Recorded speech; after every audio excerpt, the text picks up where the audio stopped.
All right, guys, we're here at the shop running the Losi NASCAR, and we're just giving her a rip. And we've been running it. I've ran it a few times, and this thing is a lot of fun. It actually handles quite well. I'm running it on a pretty crappy, as you can see, chewed up surface. And for a car this size, tiny tires, really low to the ground, it does really well and handles pretty good. But I wished it had a little bit more speed. I was thinking the on-road, this thing would be a little quicker, because I feel like the Mojave is a little more peppy than this thing. Now it might be because this has got a little bit oversized chassis or something, but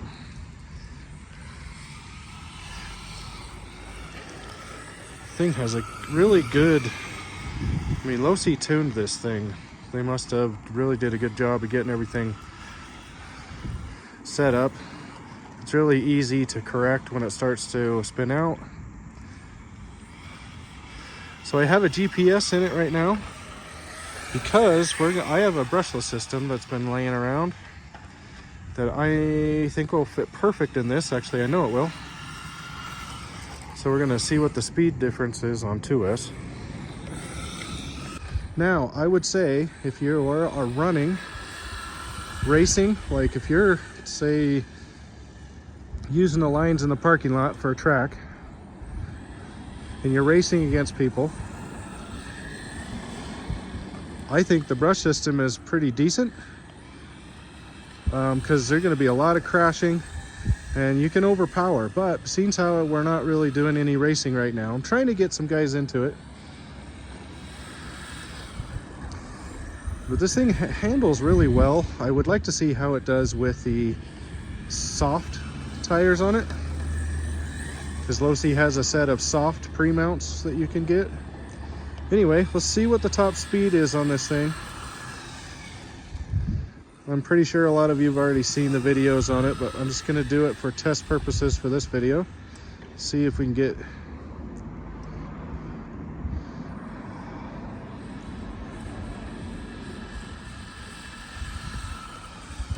I think the battery might be lugging down too, so... Anyway, guys, that was fun, but let's make it a little bit funner. Okay, guys, here we are working on the Losi NASCAR. We are going to use this brushless motor. It is a 4200 kV. It's a cheap motor, not something I would normally use, but it should work for this. If it's cogs too much, we'll do something else. We are going to use the Hobbywing Quick Run 16BL30. This should work perfect in this, and let's get it to rip a little bit faster.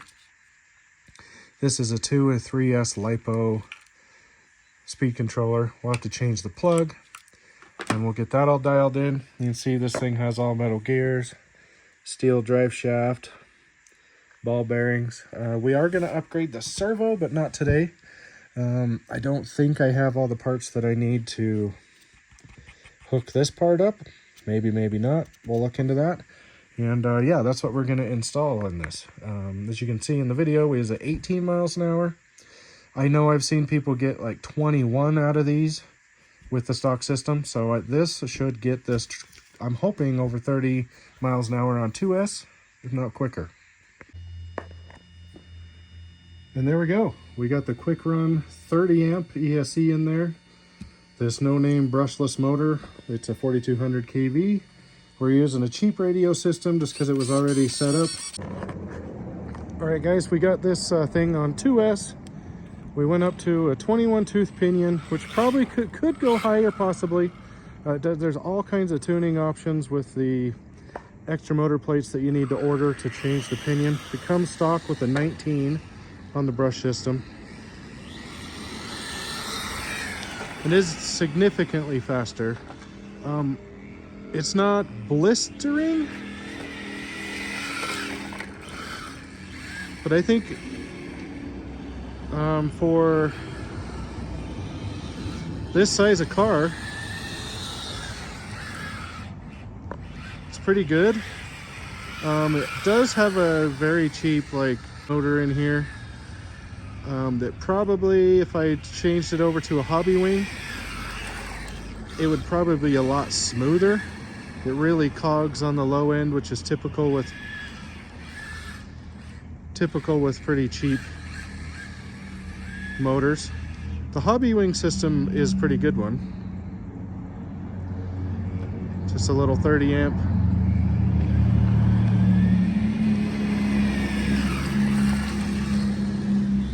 It's by far a lot funner feeling.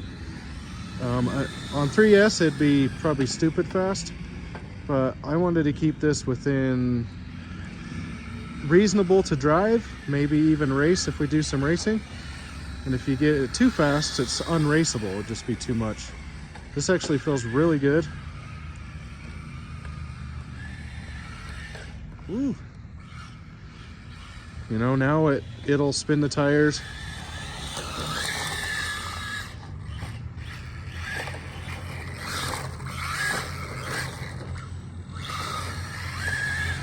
But see how much faster it is with the 21 tooth, 4200 kV, 30 amp brushless ESC. Now I'm sure there's a lot faster systems out there, but this is just as a one I had laying around.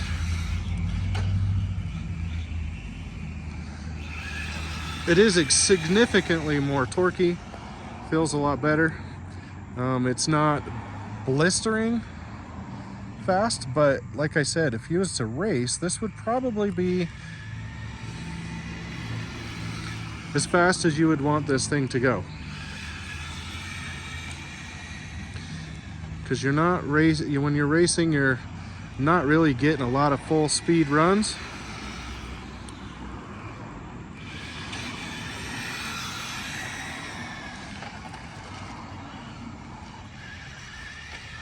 I like it a lot better. Definitely.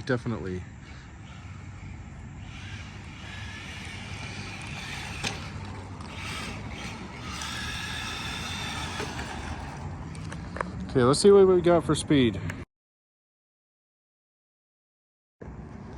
Okay, so 26 miles an hour. It's not I was expecting more, but with this cheap motor, I really had no idea. But I mean, it is a lot quicker, a lot faster compared to the brushed. So I'm pretty happy with the way it's turned out. All right, guys, I decided to go ahead and stick a 3S battery pack in here. So I have a Gens Ace 1800 3S battery in here with the 4100 kV or 4200 kV brushless motor. Now I only got 26 miles an hour in a smaller parking lot on 2S, which is a dramatic increase, but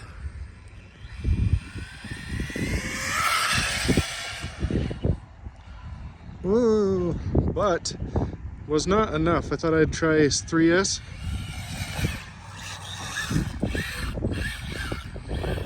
It's a little squirrely, but it's not very warm today. It's kind of cold, but this, as long as you're on throttle, this thing handles really well. There's a nice blast. It's a lot quicker. Trying to just see what we can get up to here.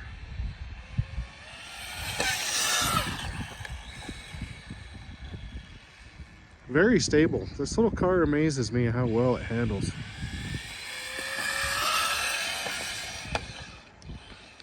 And I say that and it spins out, but I'm driving with one hand, so it's kind of hard to counter steer when it starts to do something goofy or hit a bump.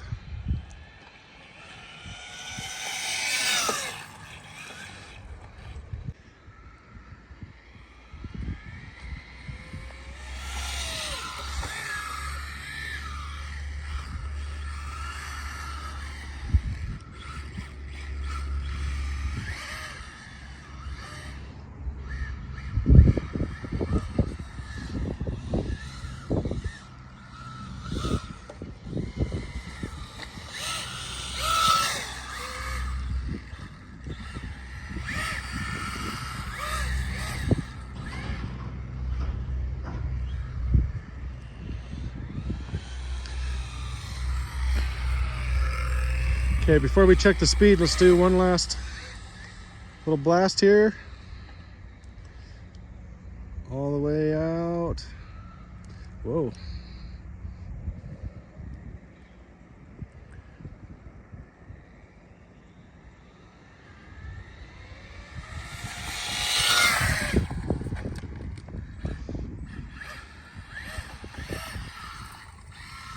don't want to destroy this thing. I really like this little car.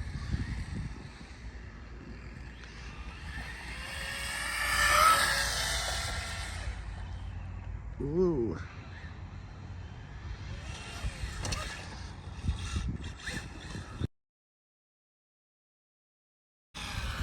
Okay, the GPS was 42 miles an hour. That's actually quite impressive for a car this size, in my opinion, and for it to be able to handle so good. They make some sticky tires for this. I'd like to see how those would do for speed runs. And hopefully Proline or somebody will come out with some other tires.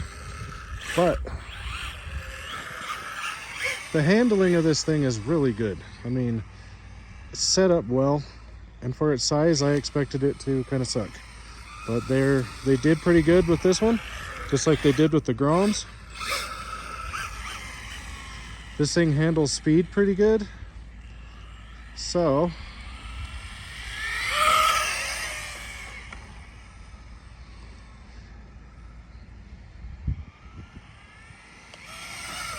whee! Anyway guys, hopefully you liked this video. It was just a little how to upgrade it. I didn't do anything too fancy to it. Just ended up putting a SR300 receiver in it using the stock radio system. Works pretty good. You're still going to be into a system like this with the receiver and stuff. You know, you're going to be into $100 easily. There is some other systems out there, but you still got to upgrade to a radio. Anyway, please like, subscribe, and share. Remember, always shop at your local hobby shop. Thanks, guys.